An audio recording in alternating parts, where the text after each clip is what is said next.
I put so much stock in Meredith the worship leader, Meredith the songwriter, Mm. Meredith the minister, and God was like, "Hey, those things are all fine and well, but like there's some fractures here, and you're putting a lot of weight on those fractures, which is only increasing the fractures. So let's just go ahead and put a cast on the thing, and like let's tuck it away, and let's go after some of those like patterns."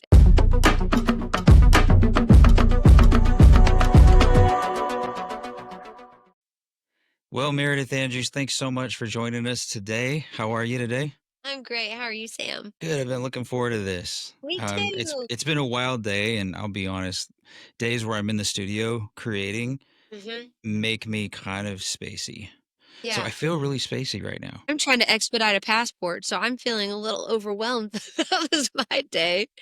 I travel so much, and here it is, and I don't have a real ID, so I'm trying to expedite a passport because I lost mine. Oh, That was more than you needed to know, but I feel that when you're just showing no. up as you are and you Thanks have for the like, reminder. I actually have to do the same thing. So, yeah, it's wild. It's the Wild West out there. Crazy day. absolutely. Well, hey, I just want to jump in. Maybe we can look at a little bit of your story. Can you take us back a bit? I mean, how did your journey as a worship leader and artist start? Well, I grew up in a little town in North Carolina in a tiny little church. Actually wrote a song today that kind of gave a nod to that little church because that's where I gave my heart to Jesus. The lyric was something about like in the little white church on the corner because that's what it was. So it was a little Assembly of God church, and my parents were super involved. We were there all the time, and I loved it. But I gave my life to the Lord when I was 5 years old, 3 weeks in a row to make sure I was in, you know. Um, but my mom Reminds me was of camp. right, exactly. I know. Sometimes for me, church felt like camp, and I think that's why I just loved it so much. It was kind of a retreat in a lot of ways, and all my best friends were there, and we spent a lot of time with those people, which was really sweet for me growing up. Um, but my mom was a part of the praise team, and anytime she would practice, I would just run and listen to her wherever she was in the house. And um, I don't know how it happened, Sam, but when I was 6 years old, I ended up singing for the first time at my church for offering special. It was I Love You, Lord, which is still one of my favorite songs to this Oh day. yeah. Yeah. And I mean, that's kind of like I feel like this is not what you asked me, but I just as a side note, I kind of feel like I'm in this place right now currently where the Lord is bringing me back to these memories of my childhood. I've been doing a lot of work around even healing some things in my childhood. My family's amazing, but I think like there's so much that just living in this broken fallen world Mm. um that we can interpret and take on as trauma. Our body takes on, our brain takes on as trauma, and we have to go back and heal that, and even invite Jesus into that place again to go like, Jesus, where were you in the midst of this? Where when that memory comes up for me, where were you in the middle of all that? And so all that to say, I kind of feel like I'm just in this place right now where the Lord is reminding me a lot of kind of those early beginnings and the sweet times that I had with God that as a kid, I mean, I was aware of, but now looking back and as an adult, I'm like, that was really significant. Like those moments marked me, like God met me in a really, really profound way.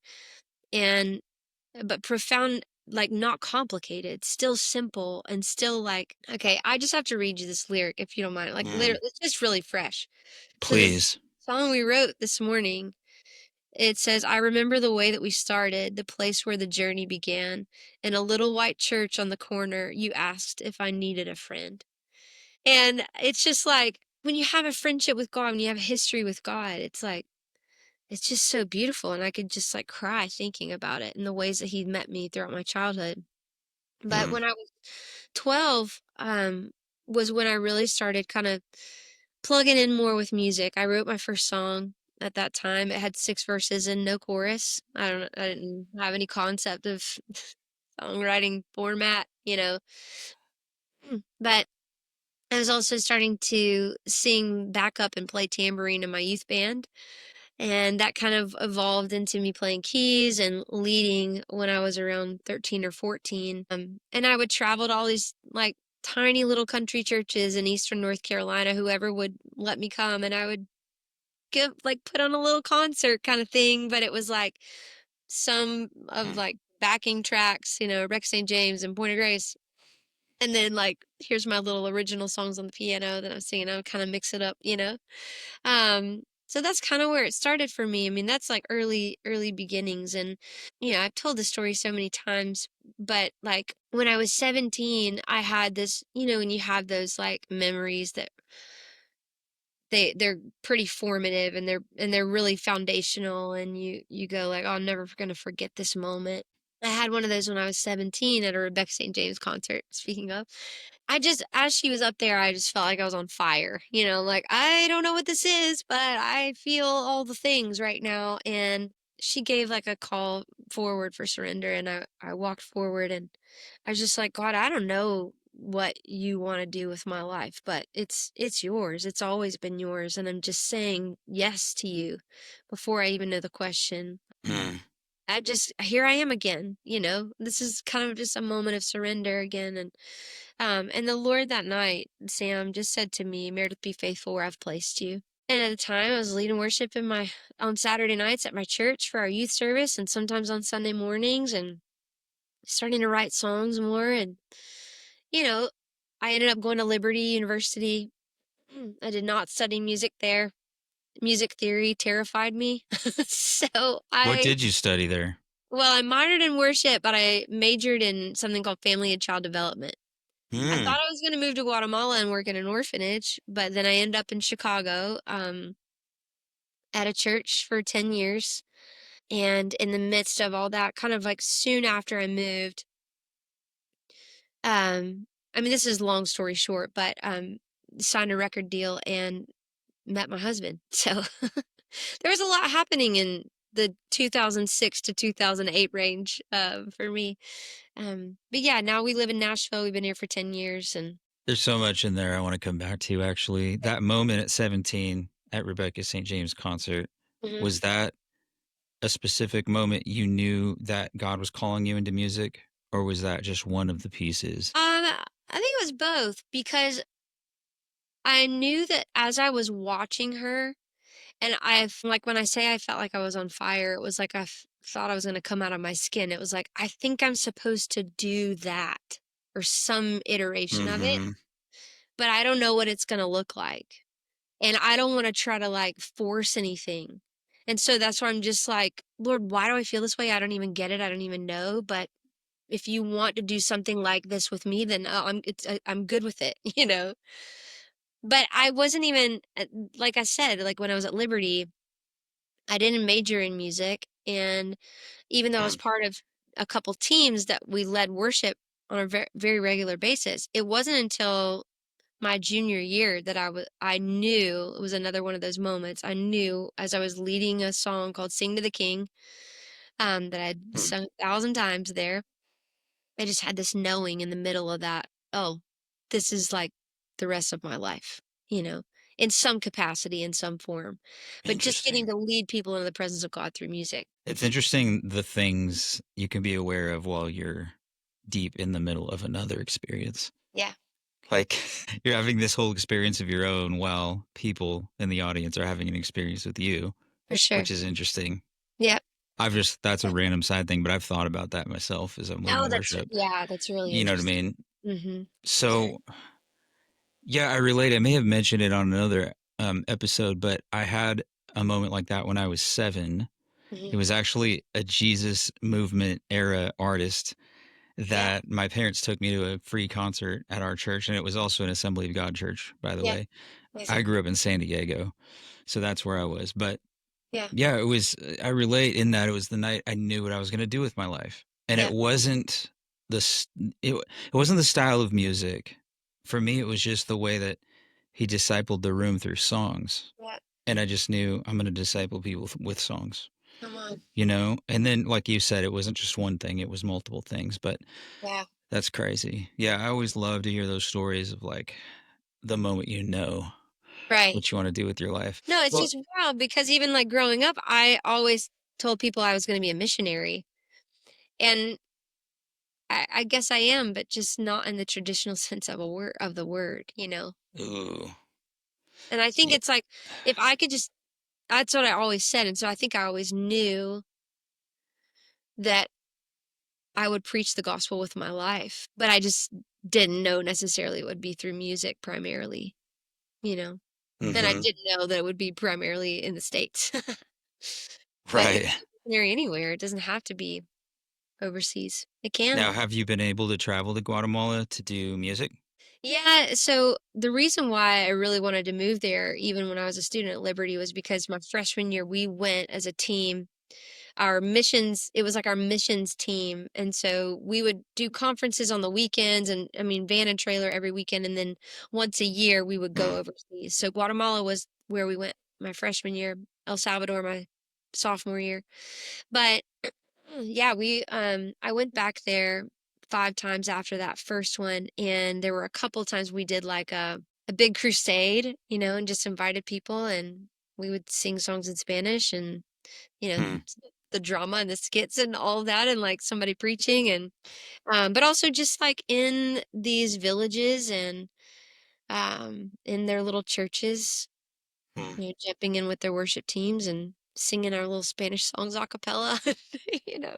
Anyway, yeah. Kristen and I actually, we were dating in high school, and even after we were married, we went to Nicaragua a couple of times and Yeah. Mexico a couple of Mhm. times, and it was very similar to that. Yeah, Yeah. that's awesome.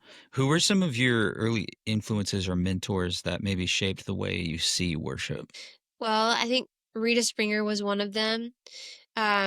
I remember listening to Vineyard a lot when I was a kid. Like I had these Hmm, Vineyard compilation CDs. Like I remember there was one called like Winds of Worship or something, and it was just all these different worship leaders, and mm, you didn't really know their name. You didn't know it wasn't. It was long before like people started really attaching themselves to kind of the names of the artists and the worship leaders. You know, it was like this name. That's what's so beautiful to me. It was like this nameless generation of worship leaders, but there was such a distinct sound, and I think it was because of the purity and the hunger that were on all of their lives. And I just, man, I honestly, it might have even been a tape, not even a CD, but like it could have been a cassette tape that I had where Rita had this song on there called Make Us a Prayer. And it was like an intercessory song. mm, And she goes into the spontaneous part, and she had that like still raspy voice, like, you know, even back then. And I would just listen to it over and over on repeat and just bawl on the floor, like in my bedroom, you know, just like mm. crying out to the Wow. Lord. Um, Hmm. I had similar experiences even with like the early Delirious stuff, like the cutting edge. Oh yeah. Yeah, Hmm. That's Darlene so Check, cool. um, all the early Hillsong, Catherine Scott. You remember Hungry? Uh, Hungry, I come to you. That was my alarm to wake up. No way. And I wouldn't get out of bed until like towards the end of the song there was like this guitar like right before it went into like a big chorus. And that's why it was my cue. I would just kind of sing it in my bed and then I would choo choo. All right, time to get up. I don't know. Yeah, Dude, I loved that song, Hungry. same. Have you ever thought about cutting some of those old 90s songs I mean, I've like thought that? about it. Like, you know, Stephanie Gretzinger did it and she did it so well. So I was like, well, I don't want to reinvent the wheel. But I like to tag a lot of those just on the ends Mm, of more modern worship songs. Like I love going back to those old songs, even further back. Like not him quite that far back, but like Maranatha like stuff. Maranatha stuff and Yeah. like ones that were just like it was just a chorus or maybe it was like two sections, you know, like there is none like you. Mm, No one else can no one else can touch my heart like you do. You know that one? I mean, ugh, just I takes me know. back. Me too. There was such Yeah. a Yep. simplicity and a purity on those songs, you know? I just recently was part of writing a song, and it was actually inspired by my dad. Yeah. It's called Daddy Cry, Mm. and it's that the only time I remember seeing Daddy cry is in church singing old gospel songs with a hand lifted high. And then Yeah. it goes on to just talk about his story, and it's really fun. Just about like he taught me that a man stays when leaving would be easy, how he modeled these things, even though I never really saw him express much emotion. Yeah. But anyways, those songs that I'm thinking of in that line are these, like Mhm. As the Deer, In His Mhm. Time, like that era. Yep. Yep. And we 100. had the early Maranatha Praise stuff on vinyl Yeah. from the early 80s, That's probably amazing. late 70s, honestly. But Mhm. I'm with you. Something about those. And I remember those Vineyard compilation records. We had those too. Yep. It's awesome. Amazing. That's when you know you're a diehard, like, I don't know, worshiper. It's like, this is where it started.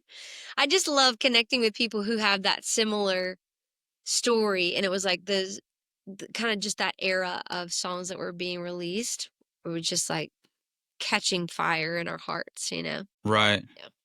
Yeah, and there's something about being that age, I think, too, and experiencing things. And there was a lot of scripture being used in those songs Yeah. too.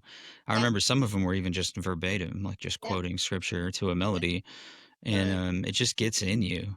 And so it's funny when I'm just by myself in a room, or sometimes this men's Bible study I lead worship for, we'll just reach back to some of those, and you know, there's just something pure about it. That they weren't being written for an industry either. So Right. that's another thing. Exactly. I mean, yeah, maybe there were labels and stuff, but it wasn't exactly the same. It was Mhm. usually started from these church environments or these Yep. communities. Yep. And another friend of mine and I were just talking about that Keith Green song, "Oh Lord, You're Beautiful." Beautiful. Yeah. Yeah, same kind of thing. Yep. You've led worship in so many settings, and I'm just curious, even after hearing your story, what does worship mean to you now compared to when you first started, or is it different at all now compared to when you first started? I don't know that it's different in the sense of the way that I look at it, but I will say that when you've lived a lot of life and you've walked through a lot of hard things, and you've counted the cost, like you're offering up something to the Lord that costs you something. It's different in that regard.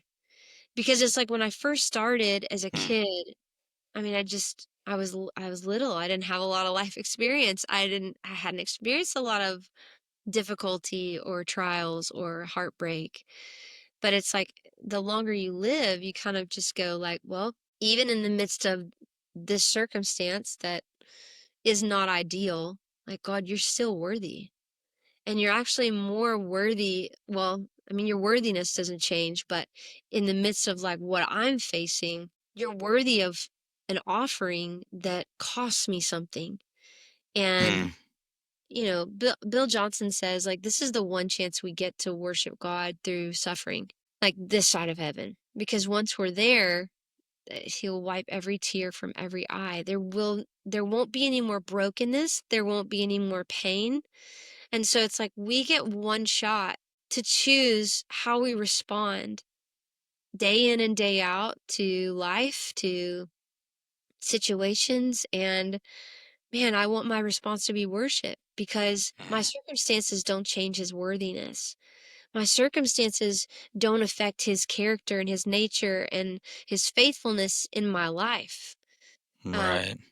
Right. so I just like I think the older I get, but again, I'm still going back to this place of like as a kid, just the simplicity of it where I don't want to complicate this, God. Like, I just want to be in your presence and I want to pour out my love on you because you're Mm-hmm. worthy of it and because I love you and I love being with you. And, I think that was true for me even as a kid, even though maybe it was like I didn't fully understand a lot of things. But then the older I get, the more I'm like, there's so much I don't know, but I do know that God is who he says he is.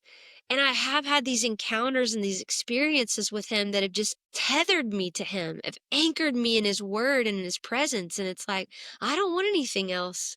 And Hmm. I don't want to complicate this and I don't want to make this something that it's not. Like I'm so grateful for the presence of God. And Hmm. I think as you get older, it just kind of like and you. if you allow the Lord to shape your perspective and help you see correctly, like I want the lens that I'm looking through not to be disillusionment or disappointment or, why God, but more like, okay, my filter is the word of God. My filter is who I know God to be, who I've seen him to be in my own life.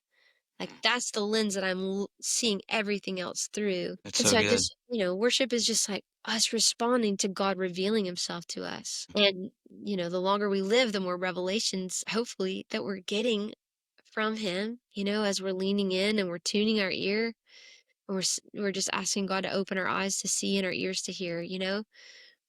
But yeah, I just want to respond to who he is. You mentioned your healing journey in the beginning when you were talking about the early years of your story. Um, are you comfortable sharing any of the deeper things God's brought you through or Yeah, healed in your life? absolutely. So, yeah, there's a lot. Where do I start? Uh, I will say this: the last 5 years, especially, have been marked by what's felt like refining, crushing, healing. The Lord inviting me into places, like deep places with Him, where He was kind of unearthing and pinpointing these fractures in my life that I didn't understand. I didn't think were a big deal, but they were patterns that were kind of set into motion because of things that I had believed or agreed with early on. For instance, my parents were foster parents when I was growing up, and I have three adopted brothers that I cannot imagine life without. But I was an only child for 8 years, and I begged my parents for a sibling. Like, I was very adamant, like, I was supposed to have a brother or a sister or multiple. And so when they started fostering, um, the first foster child that came to live with us was a little girl named Nikki who wasn't quite 2 years old. And this is when I was 8. Hmm. Um, and I mean, she even kind of looked like me, like dark hair, brown eyes. And I mean, we, we fell in love with her, and I think she with us. And she thrived when she was with us, and she lived in our home for 9 months. And then one day I came home from school and she wasn't there, and she had gone to live with her mom. And um that was one of my earliest traumatic memories. Um and I used to I think I just kind of like would blow it off thinking it's not, yes, that was hard. Yes, that was heartbreaking, but it's okay. And, I think I just didn't understand how it impacted me. Mm-hmm. Because in my 8-year-old brain and body, it felt like a death because I had a sister for 9 months, and then all of a sudden I didn't have a sister anymore. And I remember coming in the front door, from home from school that day. My mom was sitting at the kitchen table drinking coffee, and it was so quiet. And I said, "Mom, where's Nikki?" And she told me that she had gone to live with her mom. And I just fell on my knees in front of the front door with my backpack still on, and I just began to sob because, again, I had lost the Right. only person I had ever known as a sibling or sister. And Mm. so I've done some work even around that memory of just, this parts work of, okay, I, as an adult, going back to speak to my 8-year-old self. And which at first I was just like, this is bananas. Like, I don't get this. This is weird. I feel like, you know, multiple personality. But I think it's really Was important. it IFS, like internal family systems It therapy? wasn't called that specifically. I think maybe that's some of the foundation of, like, the people that I've worked with, the counselors that I've Gotcha. worked with. But really specifically going into what's called story work. Mm. Um, Allender and Kathy Lorzell teach story work. Mm-hmm. But also I have several friends who they are very prophetic and hear from the Lord, and then they're also trained in, like, clinical psychology. So it's kind of partnering, marrying this work with the Holy Spirit as the counselor with, what's physiologically happening in our brains and our bodies when we experience Right. trauma, grief, and loss. And so it's kind of all of this. I've had several people walking me through this journey in kind of different, Mhm.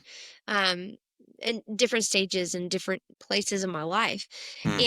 And, so even just kind of like revisiting that and then going, all right, Jesus, where were you in this memory when I was on my knees in front of the front door with my backpack still on, crying because my sister was gone?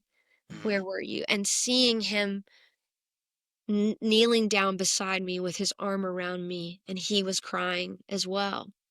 And it's like those are the moments where God Mm. just can integrate and bring those full circle where you go, okay, yeah, I acknowledge that that was grief and that was like a death. And I can actually see now where I put walls around my heart after that happened because I didn't want to hurt like that again. Mhm. I can also see where when these kids were coming into our home that had experienced just like abuse and neglect and trauma that I couldn't even fathom as an Mhm. 8, 9, 10-year-old girl, I decided as I'm seeing these kids come in with like literal physical evidence on their bodies of abuse. And I just kind of made the decision without having a conversation with anyone that their needs were bigger than my needs. And Mhm. I needed to help my parents with all the all the things that come with trying to love and care for abused children. And I think as I'm having this conversation and it's like all these I had these light bulb moments with several therapists and counselors. But one of my friends who's a counselor, her name is Pam. I told her that. I said, I think I really did like kind of shut down my needs and I never spoke up. Like I didn't Mhm. speak up for myself because I was like, I'm good. I can take care of myself. I'm just gonna like help my parents. And she said, Meredith, that's the moment you went from secure attachment to ambiguous attachment.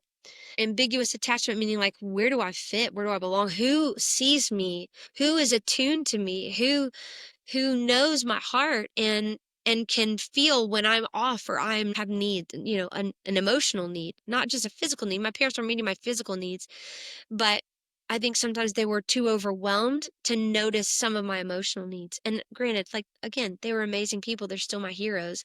Mhm. But there were certain moments I think for each of us in our childhood, it's like we think, "Oh, I had a great childhood. Like I don't have any trauma from my childhood." But even if there was one moment or a handful of moments where we were not attuned to in the way that our souls needed, then our bodies take that on as trauma.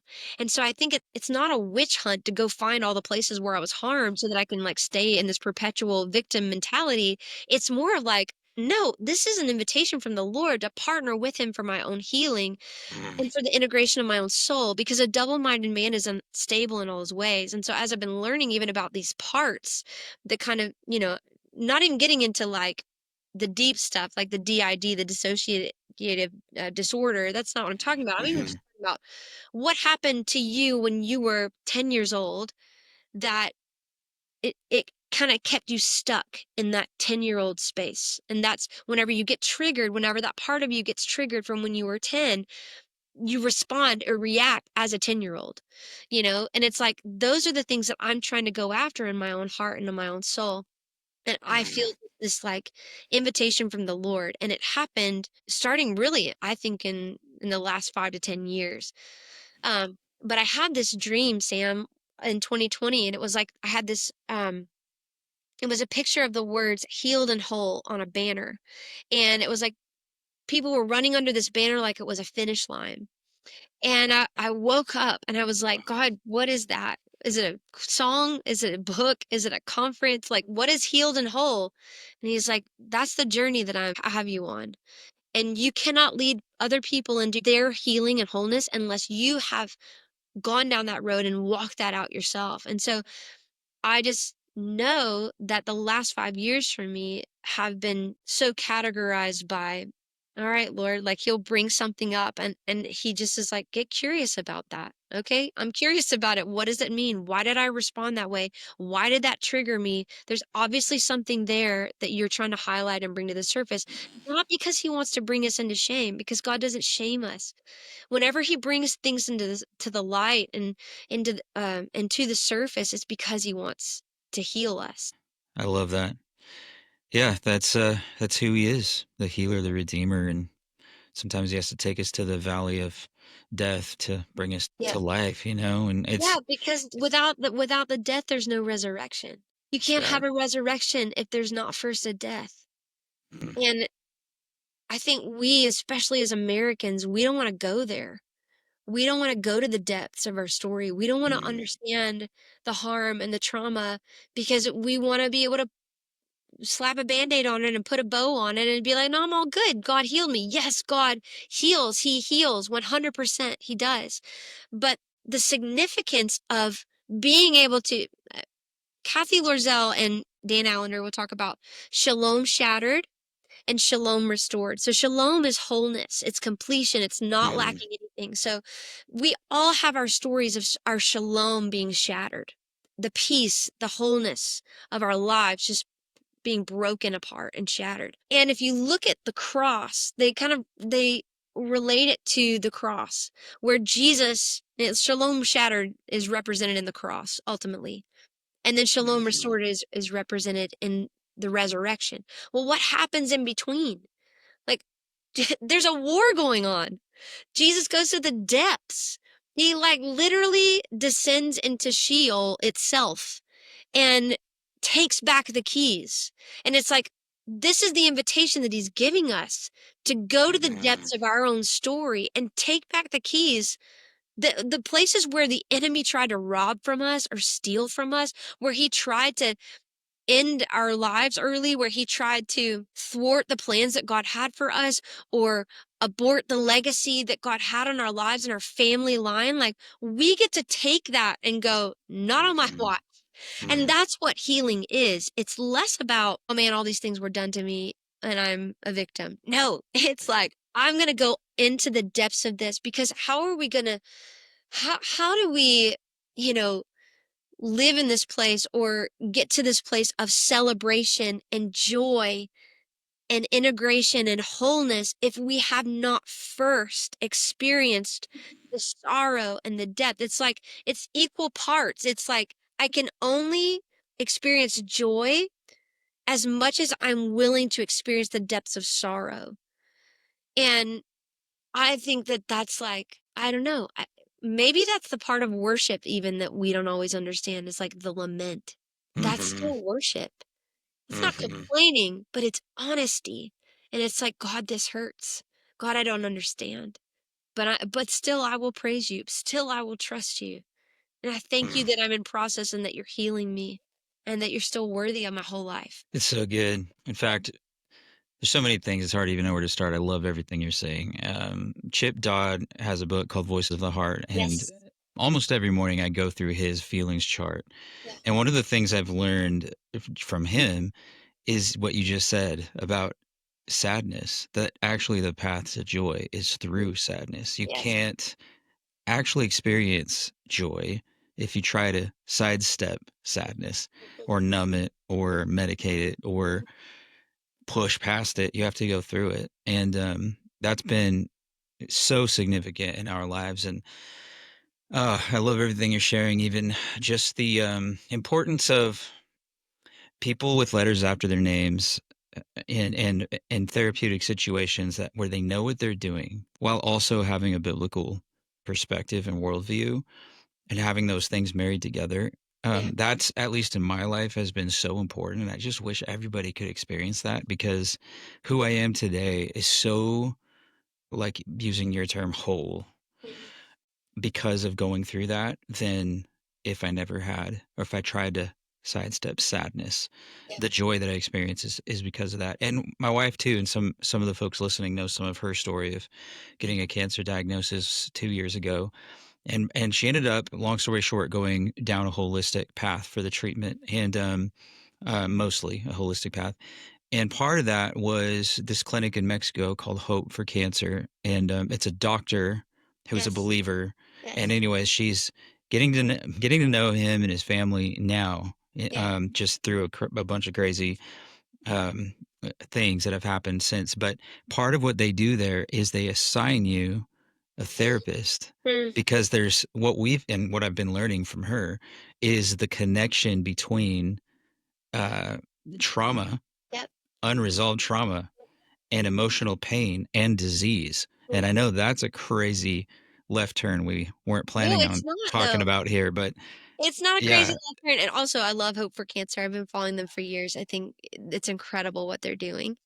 Yes, and Oh I've wow. recommended it to several people even that are walking through a cancer journey. Like, you should check this out because, No like, way. it just feels so not cutting edge, but just like the return to like this is how you heal yourself. Like this makes Mhm. so much sense, you know. I But love that.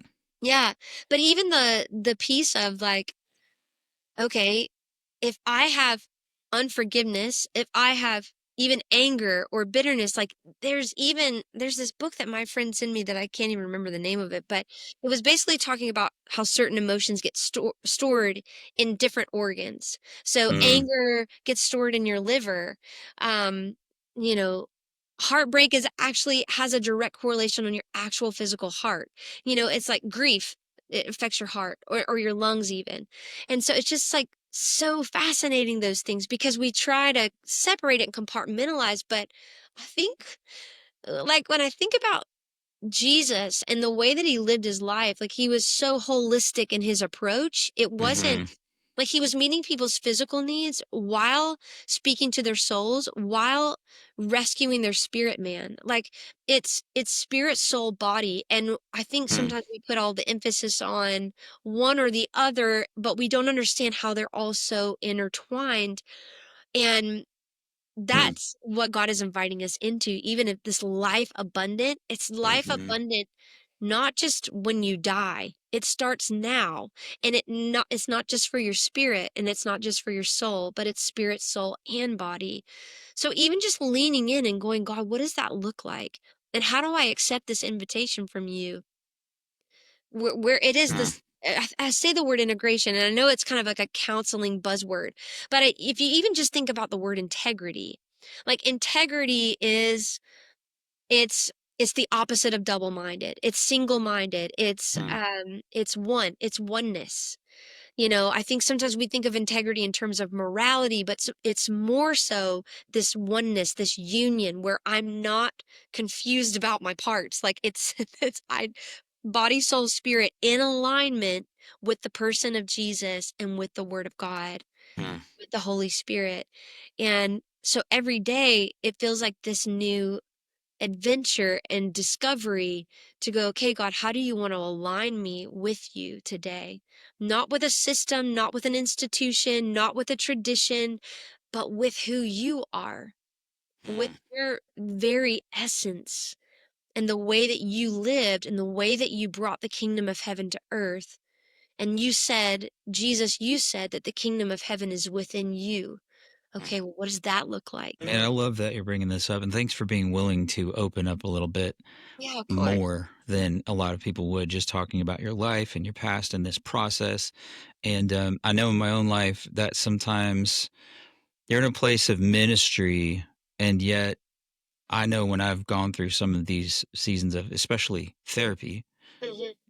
every 2 weeks or a month or whatever, it's not necessarily a pretty process, No. and sometimes things are bubbling to the surface and you're like, why do I feel this way? And now I'm re-experiencing those things and then having to process how I feel about that.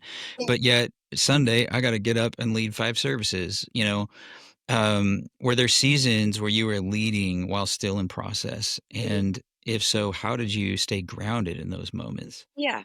Well, there were seasons where I was still leading and walking through this process, and there were seasons where I stepped down. Mm, And to be honest, COVID helped me in that. I wouldn't have cleared my calendar. mm, I think the Lord cleared a lot of our schedules in that way. Um, but that was when I started to realize like the identity crisis that I was in because I had put so much stock in Meredith the worship leader, Meredith the songwriter, mm, Meredith the minister, and God was like, "Hey." those things are all fine and well, but, like, there's some fractures here, and you're putting a lot of weight on those fractures, which is only increasing the fracture. So let's just go ahead and put a cast on the thing, and, like, let's tuck it away, and let's go after, um, some of those, like, patterns and Mm, responses and beliefs. I'll say, like, I remember sitting on my couch over there in 2021 and listening to Make Room over and over because that was like my song that got me through that season. And mm, I'm just trying to say, God, okay, I'm trying to make room for you. My tendency is to go do the next thing, do the, do the next right thing, which, like, yeah, okay, nothing wrong with that. But I was becoming, it was in this cycle of doing so that I could validate the pain and my mm, identity and my right? purpose. It wasn't, you know, Mm, yes, I love seeing people come into the presence of God and experience the presence of God, but the Lord had to sit me down and just go like, we've got to go after the brokenness in your heart. And I was sitting on that couch over there listening to Make Room, and I was like, God, I'm like ugly crying. I'm like, God, I've never felt so weak and unqualified mm, and hidden and cast aside and overlooked and all the things and broken. And the Lord is like, I've been trying to get you here for a while. I was like, well, this isn't fun. It's like, yeah. He's like, Meredith, you got really good at operating in your own strength, but that's not what I'm asking of you. That's not what I've required of you. That's not even what I have for you. He's like, it's when you see your weakness and your need and your trauma and your pain, but still in light of the cross and the resurrection, like that's when you get to operate in my strength. And he's like, wouldn't you rather operate in my strength than yours? I was like, yep. I would, God. I would. I didn't know it was going to be this hard. I didn't know it was going to look like this, but I mean, as mm, much as I like argued with the Lord or whined or just mm, felt like I can't take anymore, like I look back and I'm like, I am not the same person as I was then. And I'm so, so grateful. And then there were other seasons where I still felt so weak and heartbroken. And I would be asked to lead worship, or I had a commitment that I had planned a year in advance. And, it's like, I'm still mm, going to go. And there were many times where there were certain songs that I couldn't even make it through because I think in that kind of unraveling for me, instead of trying to like put on like a face or a mask, I really just leaned into the vulnerability and the honesty for better or worse. Like, and I think there were a lot of mhm, people that I overshared probably, but I just really leaned into that. Like, I'm not going to try to button this up. I'm not going to try to be a professional Christian. I think that's what God is trying to unravel in me. So I just want to be as honest and human as I can and be honest about the fact that I am a work in progress and that God is moving in me and He's healing me. And a lot of times the healing looks like more pain because, like you said, you're having to relive these things and they're coming up and you're having to process again. And you're like, I'd rather not think about that anymore. I'd rather just move on. Can we just move on? And God's like, we're not finished. This is an invitation. How low do you want to go? How deep do you want to go? Do you want to carry my presence? Do you want to steward the oil? Because the oil only comes from the crushing. And so it's mm. like, yes and yes and yes, Lord. You know that you have my yes. I just may have some, I don't know. I just may have some thoughts, but at the end of the day, it's going to still be, here's my yes. Absolutely. As I've gotten to know you, one of the things I love about you is you strike me as someone who has like a mama's heart. Mm. And even just listening to your story, it strikes me that even you've had to go back and mother the younger you Yeah, and find some healing. And you mentioned earlier how the Lord's been showing you can't help others heal till you've gone through that journey of healing yourself. yeah. And so, fast forward to now, you talk about mothering younger worship leaders. I've heard you talk about that. What does that look like practically for you? Yeah, it's really interesting that you say that, Sam. Again, because like layers, the Lord will peel back layers and reveal things. Like at the beginning of 2024, um, the Lord started talking to me about mothering, not just my own kids, but He just started talking to me about mothering in general, which is really interesting that you say what you did about like mothering even my younger self, because I've never even really thought of it like that. But you know when we were at the little blurry gathering in Hohenwald? Mhm. So Bay Turner came up to me, and I didn't know Bay really from Adam. But he was like, "I have a word for you." I was like, "Okay, what you got?" He's like, "I just saw the words Aviva Ima over you." And I was like, "Well, what does that mean, bae?" Like, it's a different language. I hear Ima, that's mother for in Hebrew. He said Aviva is young. So basically he saw the words young mother over me, but then he saw the word switch places, where it was then mother to the young. And it's just Mm. really interesting because it feels like I have kind of gone from like a young mother to like now I am a mother to the young in the sense of not just my own kids, but like you're saying, like my younger versions of me, and also leaders and people who just need to be nurtured and cared for, and not just here's the bullet point steps of how to be a better worship leader in 5 minutes. It's what does discipleship look like? What does like real honesty look like? And being a safe place for people to go like, there's nothing that you could tell me that would make me ashamed to be your friend. There's nothing that you could tell me that would make me love you less, because that's how Jesus sees us. That's how he interacts with us. And I think a lot of people, a lot of young leaders even have had interactions in a church, in a big, in a mega church or not so mega church, where they have felt discarded because they didn't XYZ. It was more about the doing, it was more about the performance, it was more about the output, and it was less about who they are as a person and the state of their own soul.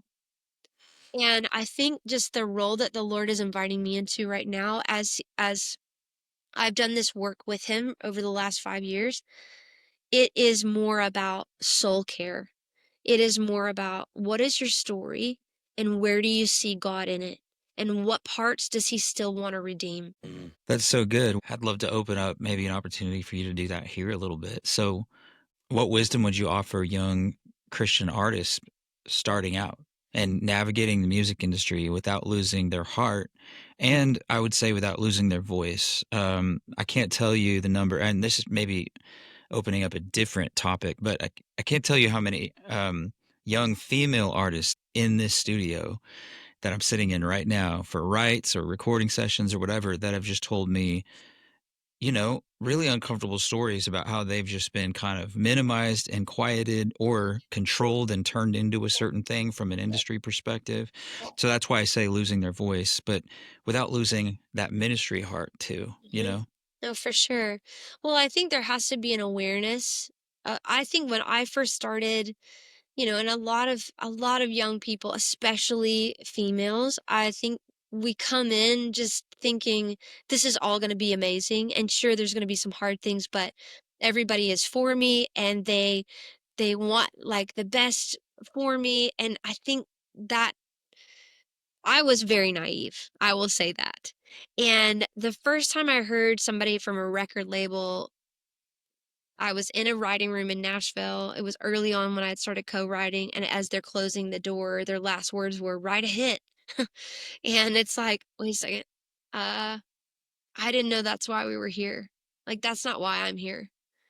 I just wanna steward what God's put on my life." And I think that it's just so important for leaders and artists and musicians and creatives to know their assignment, to know their identity, and that comes through Mm. intimacy with the Lord. It cannot be replaced. Like, nobody else can tell you who you are. Only the Father gets to tell you who you are. And so it's like, well, that comes from intimacy. That comes from sitting at his feet. That comes from Mm, listening. That comes from, God, what do you say about me? What's one thing you love about me and why? Write it down. What do you hear? You may say, I don't hear anything. What comes to mind? Write it down. Practice the presence of God. Practice hearing from the Lord. And I think like it starts in that place. It starts with intimacy. And also like what are the voices that I'm listening to and really like trusting? I mean, I will tell you this, like going back to even when you asked me about like certain stories or scenarios in my own life on my healing journey. mm, uh, Related to the attachment thing, when I kind of went from that secure attachment to the ambiguous attachment, it set me up for um, this wound of rejection mm, because I was looking for a place to belong. I was trying to find someone who could see me and would be attuned to me, who would validate me, who would love me. Not that my parents didn't, but I was like, they're too busy, they're overwhelmed. I've got to find somebody else. Ultimately, it was mhm, the Lord. But there were so many scenarios in my life where the Lord even highlighted it to me last year. And I'm like crying through all of these memories of what I had perceived as like I had been rejected. And it felt like that. I'd taken mm, it like mhm, that. I'm too much. I'm not enough. I don't fit here. I don't belong. And the Lord said, what you perceived as rejection was actually my protection. And so there are moments, even as leaders, where we don't get the thing that we thought that like we needed or deserved or worked so hard for. And God is like, it's just because that's not what I have for you. It's not that you're too much or mm, too little or whatever. It's that God, He is ordering our steps. And mm, if I want my steps to be ordered of the Lord, then I just have to trust that He's going to put me in the right place with the right people. And so even just declaring that my steps are ordered of the Lord, and I'm going to run with the people who are aligned with the heart of God. But mm, again, it's just like everything comes back to intimacy with God, with abiding in Him. And then it's identity. He's speaking identity over you. What is He saying?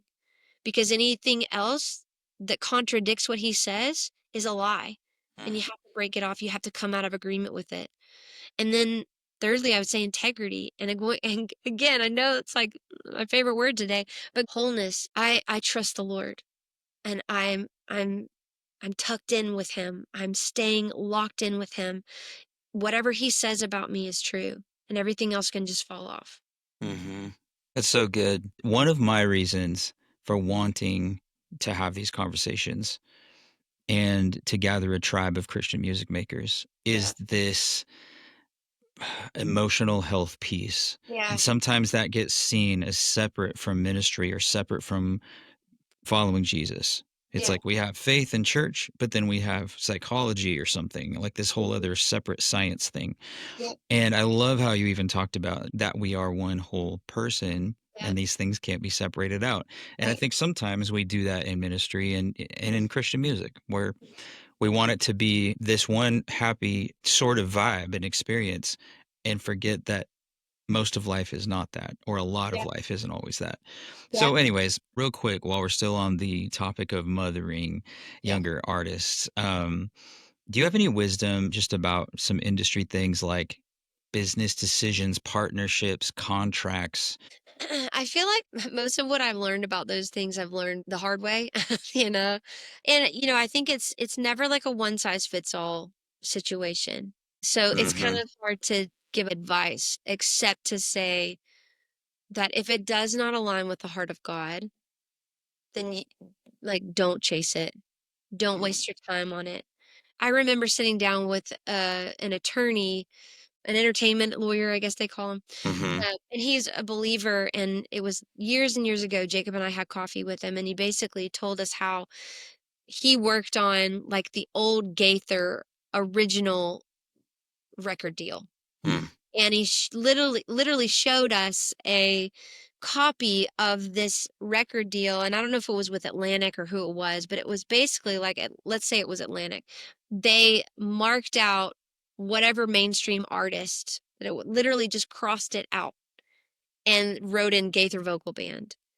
And his point was is like we have modeled, you know, largely the Christian music industry has been modeled after a mainstream industry when we should have done it completely differently. We should have asked the Lord and asked the Holy Spirit, Mm, what is the kingdom way to do this? Like, how do we create and release music in a way that honors the Lord and honors people instead of it being modeled after something that feels in a lot of ways like enslavement. Oh, there I mm, said it. Anyway, so if it's something that feels like enslavement, don't go there. Like, mhm, don't sign your life away. Um, I think it goes back to like, what is your relationship with the Lord? Are you hearing from Him? What is He saying over your life? Is He asking you to pioneer something? Is He asking you to do it differently than maybe it's always been done? And I think there's more room for that than maybe there's ever been. It's like creatives are thinking outside of the box, and there's mhm, limitations with like resources and finances, and you're just going like, I'm creating and I want to get this out, so I'm going to do it however I can do it. And I think like God has strategy. Like heaven has a strategy for each of us, and whatever assignment is on your life, He will put the right people in place to help you steward that and to help you get it across the finish line. But it's just so important to stay in that place of like purity and um, Jesus being the treasure of your heart. And um, I remember early on. I'll kind of like close with this little story, but when I was just married. Jacob and I had just gotten married. He was on the road with Jeremy Camp, and I was at home. We were both on staff at our church in Chicago at the time. mhm. And my label had sent me like several boxes of CDs that they wanted me to sign and then send back because they were going to send them out. And it was, I had released an album in April of 2008, gotten married in May of 2008. This was probably July or August. And I was seeing all my friends that had signed the same time I did, like just taking off. All the radio, all the tours, all the things. And it's like, God, I thought you called me to this. Like I literally said that to the Lord. I was like, God, I thought you Mm. called me to this. He's like, why would you think that just because you didn't sell a certain number of CDs that I didn't call you to this? It's like Wow. success to the world looks like achievement. It looks like numbers. It looks like awards and accolades. But success in the kingdom looks like obedience and it looks like faithfulness. And Mm, what we're doing here, he's kind of going, what we're doing here is not a sprint, it's a marathon. So are you going to trust me with the outcomes? And I think that's it. It's like there's going to be a lot of disappointment you have to manage and you have to bring before the Lord and go, God, what's this about? Is mm, this because you're searching me or like getting some things out of my heart where there was entitlement and there was ego and you just wanted to purify that?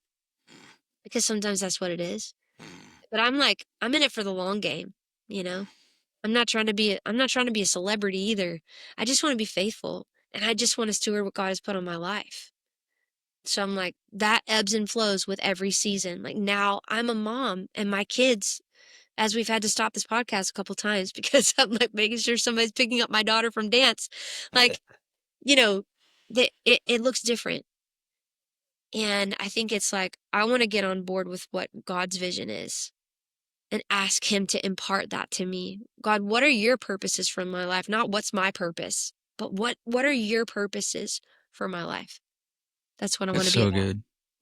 I have one last question at the end, but before I do that, I just wanted to bring up Heaven's Frequency, your latest live album, Yeah. and just ask you about that. So, what was the heartbeat behind that record? Yeah. Well, I think it was just wanting to capture the sound of heaven. It was the first full-length live album I'd ever done, Mm, and I told Jacob and everybody that was involved, like, I want to create space here. Like, we've got these songs, but I want to create space in between where we can just lean into what God's doing in the room and really listen, like, for the sound of heaven and really listen for the voice of the Lord and what He's singing over us and what He's saying to us. And, a lot of people have asked me, is it in 444 hertz? And I'm like, no, I'll get there one day, Lord willing. But both of us being friends with Dr. Laura, but right. um, it's more just like I want to be on this wavelength with God where it's alignment, it's attunement, it's Mhm, what does heaven sound like? What is God saying over His people right now? And not, I'm not assuming that I've tapped into that fully, but I'm trying and I want to, and that's my heart. I don't want to say anything that God's not saying, mm. Um, Yeah. I love that. And the song, like, the album was called Heaven's Frequency, and it was after this song, Heaven's Frequency, that I wrote with my friend Cicely and Robbie Busick. But we talked a lot about when David would play his harp and the evil spirits would leave Saul, like, what was that frequency that he was tapping into? And Mm. so we kind of even referenced that. I wanna dance like David till the demons flee. Um, and yeah, and it kinda goes into the Heaven's Frequency piece, but yeah. Dr. Laura, if you're listening, we love you. Yes, we do. Um, yeah, I love that you keep using that word attunement, and what an interesting way, like a double Mhm. Right, entendre, to right. talk about it in a musical sense. But Yeah. it's funny, I actually reached out to Dr. Tim Clinton. He wrote a book called The God Attachment. I don't know if you've ever heard of it, Yeah. but he talks about this concept of attachment theory Wow.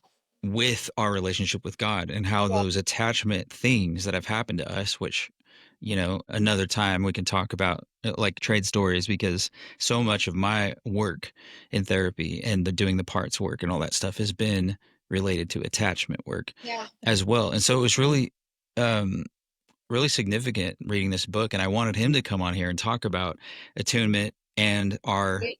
walk with God, because the way we see our parents at 2, 3, 4, 5, 10, whatever, really affects how we see God. And that's what he lays out in the book. And I wanted him to speak to that in terms of music and artistry and how we connect with people. Yeah, Um, I love that. okay, one last question, because I know you got to go.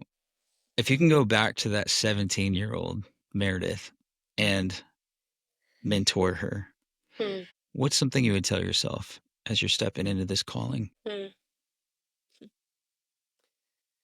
And I think I would tell her, um, "It's not gonna look like what you think. It's not linear. It is a journey, an adventure with God, and every step is a choice to increase your dependence on Him or try to go your own way. But the dependence piece is always the right choice." And I think I would even say something to her about her identity not being in her gifting or even in her anointing, but her identity being solely and firmly as a daughter of the Most High God, that everything else flows from that place. Yeah. So good.